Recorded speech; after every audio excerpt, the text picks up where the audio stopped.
안녕하세요. 오늘은 다이어트 환자분들이 가장 큰 고통을 받고 있는 보행장애의 보조적인 기능을 하는 운동요법에 대해서 설명드리겠습니다. 다이어트증은 손해증하고 파킨슨병, 그 외에 인체 전체적으로 자율신경이 교란되거나 흡화되면서 발생하는 증상으로 초기엔 손해증이나 파킨슨병, 자율신경에 각각의 증상이 발생하면서 진행이 되지만 시간의 흐름에 따라서 악화되면서 복합적으로 증상이 발생하는 무서운 특징을 갖고 있는 질환입니다. 진행 속도 역시 손해증이나 파킨슨병보다도 빠르게 진행되고, 특히 더 무서운 것은 현존하는 약이 없기 때문에 고통은 더 심해지고 제대로 된 치료법을 찾지 못해서 좌절과 포기 속에서 삶을 이어가는 경우도 많이 있습니다. 저는 이 나노자석으로 손해, 파킨슨병, 다기통증 환자분들을 수많은 분들을 39년 동안 다스려 왔는데, 처음엔 병원 치료에 의지해서 치료하고자 줄기세포를 맞으면서 치료하고자 하지만 타시가나나 시텔렐리, 파킨슨병 약, 줄기세포 등은 치료제가 아니기 때문에 병증을 완화하거나 멈추지도 못하기 때문에 끊임없이 빠르게 진행되는 무서운 질환으로 고통들을 많이 받고 있어요. 병원 치료나 다른 치료를 선택해서 치료하신 분들이, 이 나노자석을 선택해서 치료하신 분들은 그 전에 다른 치료에서 느끼지 못한 놀라운 치료 결과들을 많이 왔기 때문에 이 나노자석을 선택하기 전에 해왔던 치료법들을 다 정리하고 이 나노자석에 치료하고 관리하시는 경우가 거의 대부분입니다. 제가 알려드리는 치료법대로 이 나노자석으로 치료를 진행하시면 반드시 치료가 되는데, 이 나노자석의 치료법 원리는 4500가우스의 강력한 수천 개의 파동 에너지가 체내에 7 내지 8cm 들고 들어가요.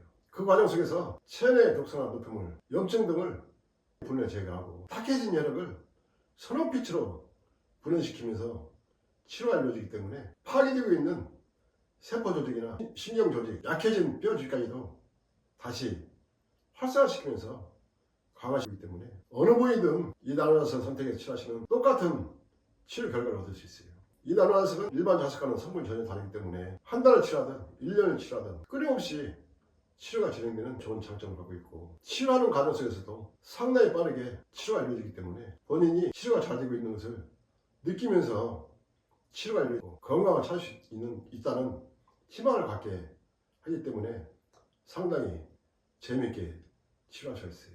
오늘 제가 말씀드릴 다이어트증 환자분들의 운동요법은 이 나노자석으로 치료하는 과정 속에서 치료제가 아니고 보조 역할을 한다고 생각하시고 운동을 하시는 게 좋습니다.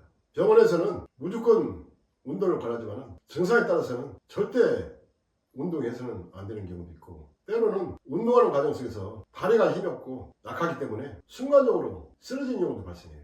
만약에 운동하거나 걷는 과정 속에서 순간적으로 쓰러지게 되면 쓰러지는 과정 속에서 고관절, 골반 쪽에 심각한 충격을 주기 때문에 절대 무리해서 운동을 해서는 안 됩니다. 골반 기능과 고관절, 하체 기능이 심하게 악화되지 않은 분들은 이 나노자석으로 치료하는 과정 속에서 골반이나 고관절, 하체 기능이 가벼워지고 편안해지는 것을 느끼는데, 다리가 많이 가벼워지고 편안해졌다는 생각이 들 때 서서히 운동을 하되 절대 무리해서는 안 되고, 특히 계단을 오르거나 산을 오르는 운동은 충격이 심하게 가기 때문에 피해야 됩니다. 평균을 걷되 자신의 몸 상태에 맞추면서 운동을 하셔야 되고, 만약에 증상이 많이 심각해서 전혀 걷지 못하는 분들도 이 나노자석으로 치료하는 과정 속에서 기능도 살아나고 골반과 고관절 기능까지 살아나면서 편안해지고 조금씩 걸을 수 있을 정도의 상태가 되는 과정 속에서 이제는 운동을 해도 되겠다 생각이 들 때부터 서서히 약하게 진행하는 게 좋습니다. 외부에 나가기 힘드신 분들은 실내에서 조금씩 걷는 것도 좋은 방법이고, 또 실내용 자전거를 이용해서 무리가 가지 않는 선에서 운동하는 것도 좋은 방법입니다. 다만 운동은 치료제가 아니고 보조적인 기능을 할 뿐이니까 운동 욕심은 심하게 내지 마시고 이 나노자석으로 치료를 계속 진행하는 과정 속에서 골반뼈, 고관절뼈, 다리뼈까지도 강화시키기 때문에 다리도 가벼워지고 편안해지고 골반 기능까지 가벼워진 느낌을 받게 될 때, 그때부터 서서히 운동을 하시되, 운동을 진행하는 과정 속에서 혼자만 무리하게 하지 마시고 가족들하고 같이 옆에서 운동을 하시는 것도 좋은 방법입니다.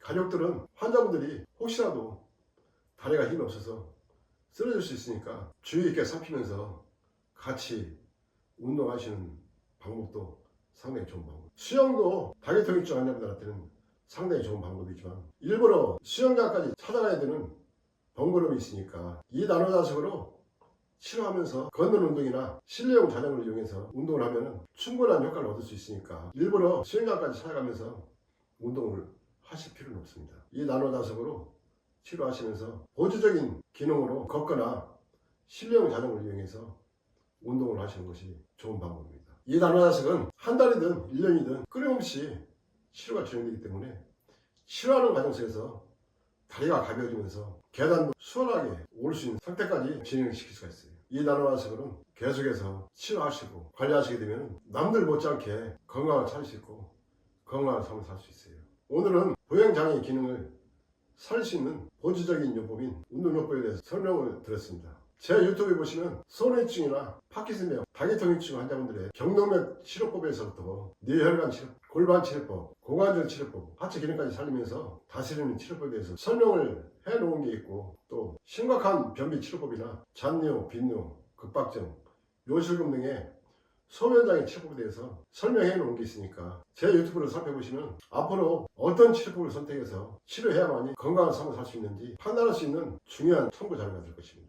다기통증 환자분들은 치료약이 없어서 고통받는 것이 아니고 제대로 된 치료법을 찾지 못해서 고통을 받고 있다고 저는 보고 있고, 이처럼 뛰어난 치료법을 선택해서 치료하시게 되면 이 나노자석으로 치료하기 전과 후가 엄청난 차이가 날 정도로 놀라운 치료 결과들을 얻을 수 있어요. 오늘은 다기통증 환자분들의 보조적인 기능을 하는 운동 방법에 대해서 설명을 드렸습니다. 감사합니다.